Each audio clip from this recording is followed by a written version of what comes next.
కొత్త జిల్లాలు, కొత్త మండలాలు, కొత్త నియోజకవర్గాలు అప్పట్ల తెలంగాణ, ఆంధ్ర ఏర్పడ్డాక పాలన దగ్గర కావాలని కొత్త జిల్లాలు పెట్టిర్రు. అప్పటి కార్ పార్టీ సర్కారోళ్ళు చల్ గయన్ని తప్పులు తడకలతోనే ఉన్నాయి, అవన్నీ బరాబర్ మార్చాల్సిందే అనేటిది ఇప్పుడున్న షై పార్టీ సర్కారోళ్ళు అంటున్న మాట. ఇద్దరి నడుమ మాట పెరిగి గీ పంచాది పెద్దగా అయ్యేటట్టే కొడుతుంది. చూస్తుంటే అసలు పంచాదేందో ఓ నజరేసొద్దాం పారి. తెలంగాణలో కొత్త పంచాయతీ రాసుకుంది. అదే జిల్లాలను మార్చేటి పని ముంగటేసుకున్నారు గవర్నమెంట్ వాళ్ళు. అన్ని జిల్లాల అధికారులతో మీటింగులు పెట్టిండు కూడా ఇప్పటికే సీఎం రేవంత్ రెడ్డి సారు. మండలం ఒక జిల్లాల, నియోజకవర్గం ఇంకో జిల్లాల. ఒక జిల్లా కేంద్రానికి దగ్గర పట్ల ఉన్న ఊరు ఇంకో జిల్లా కింద ఉండే. పల్లెలకు పక్క పొంటే ఉన్న మండలాన్ని కాదని ఇంకో మండలానికి పోయేటి ఖాతా అవుతుండే పబ్లిక్ కు. ఒక నియోజకవర్గమే 2-3 జిల్లాల కింద ఉండేటాళ్లకు ఎమ్మెల్యే ఒక్కడే గాని కలెక్టర్లు 2-3 ఉండేటాళ్లకు ఒకరికొకరికి పురులు కలవక పనులు అయితే లేవని మస్తు మంది ఫిర్యాదులు కూడా గవర్నమెంట్ వాళ్లకు. అందుకనే జిల్లాలను మార్చేటి కార్యం ముంగటేసుకున్నాం అనేది సీఎం సార్ అంటున్న మాట. తొందరలోనే ఒక రిటైర్డ్ హైకోర్టు ఆర్ సుప్రీంకోర్టు జడ్జితో పాటు ఆఫీసర్స్, రెవెన్యూ, ఇతర శాఖలలో పనిచేసిన అధికారులతోని మనం ఒక కమిటీ వేసుకుందాం. నియోజకవర్గాల పునర్విభజన ఎట్లయితే గతంలో చేసినప్పుడు ఒక కమిషన్ వేసి ఆ కమిషన్ ద్వారా పబ్లిక్ హియరింగ్ చేసి వివిధ ప్రాంతాల పర్యటన చేసి ఎట్లయితే సమాచారాన్ని సేకరించి చేసిండ్రో, ఈరోజు మండలాలు కానీ, రెవెన్యూ డివిజన్లు కానీ, జిల్లాలు కానీ వీటిని తగ్గించడం అనను, పెంచడం అనను, వీటిని రేషనలైజ్ చేయడం.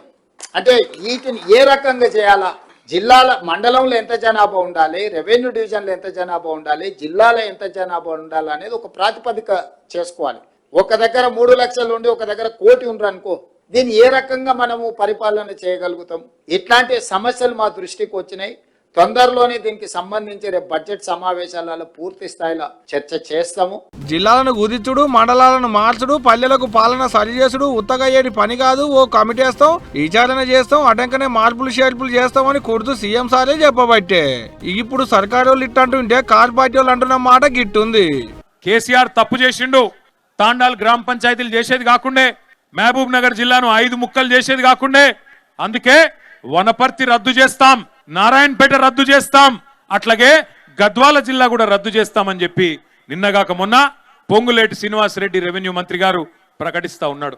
శాస్త్రీయంగా చేయలేదు, వీటన్నిటిని తీసేస్తామంటున్నాడు. నేను రేవంత్ రెడ్డి ప్రభుత్వాన్ని హెచ్చరిస్తా ఉన్నా, మీరు గద్వాల జిల్లా ముట్టినా, వనపర్తి జిల్లా ముట్టినా, నారాయణపేట జిల్లా ముట్టినా అక్కడ అగ్గి ఉట్టిచ్చే బాధ్యత బీఆర్ఎస్ తీసుకుంటది. అక్కడే ఉద్యమాలకు కూడా శ్రీకారం చుడతామని చెప్పి కూడా హెచ్చరిస్తా ఉన్నా. అంటే జిల్లాలను కుదిస్తే అగ్గి పుట్టిస్తాం అనుకోస్తుడు అన్నట్టు. తెలంగాణలో కార్ పార్టీ సర్కార్ రాగానే తొలత చేసిన పని కొత్త జిల్లాలు, అటంక కొత్త మండలాలు మార్చుడే. ఒక్క పాత జిల్లాని 3, 4 అవసరమైతే 5 జిల్లాలు కూడా చేసిరు. అప్పట్ల పాత వరంగల్ జిల్లా 5 ముక్కలైంది. ఒక్కటే సిటీలో వరంగల్, హన్మకొండ 2 జిల్లాలు, 2 కలెక్టర్ ఆఫీసులు, 2 కలెక్టర్లు, 2 ఎస్పీలు. కానీ మున్సిపాలిటీ అయితే ఒక్కటే. మళ్ళా హుస్నాబాద్ నియోజకవర్గం, సిద్దిపేట, కరీంనగర్, హన్మకొండ జిల్లాలను పరుచుకొని ఉంటే తుంగతుర్తి నియోజకవర్గం, సూర్యాపేట, నల్గొండ, యాదాద్రి, భువనగిరి జిల్లాలను ఆవురుకొనుంది. ఖానాపూర్ నియోజకవర్గం కూడా అంతే. నిర్మల్, మంచిర్యాల, ఆదిలాబాద్ 3 జిల్లాల పొత్తు. ఓ ఇట చెప్పుకుంటా పోతే బొచ్చడున్నాయి. ఇటువంటి కాడ ఎమ్మెల్యే ఒక్కడే కానీ 3 కలెక్టర్లు, 3 ఎస్పీలు, 3 దుక్కులకెంచి పరిపాలన ఆయే. ఇటువంటి తక్లీఫ్లు కాకుండా ఉండేందుకే నియోజకవర్గం ఏ జిల్లాలుంటే మండలం అదే జిల్లాలు ఉండాలి, పల్లెలు కూడా అదే జిల్లాలు ఉండాలనేది సర్కారు వాళ్ళు అంటున్న మాట. మరి ఎట్ట చేస్తారో ఏం చేస్తారో కానీ అట్టట చేస్తారని ప్రతిపక్ష పోలు చల్ ఎవరడ్డం వచ్చినా చేసేదేనని సర్కారు వాళ్ళు. మరి చూడాలి ఏమవుతుందో ఇక.